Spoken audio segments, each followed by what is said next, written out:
Here is a video about a hay shed we just completed.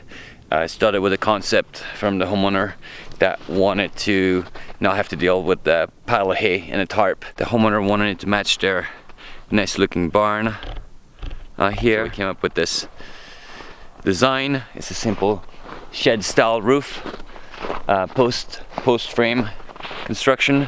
We have the lower 4 foot that has metal siding, same type of metal that's on the roof, used on the bottom 4 foot as skirting to prevent snow from drifting inside of it. The portion above the skirting is 1x4 furring strip, and they're spaced at 4.5 inches on center, which creates a 1 inch gap in between each slats that lets about 25% of the wind blow through and still is able to keep most of the rain and the snow out. We did a sliding gate. We did a large sliding gate with a metal latch.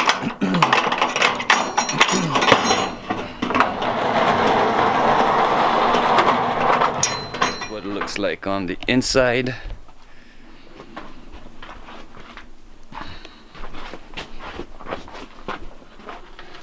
Nice glue lamp beams.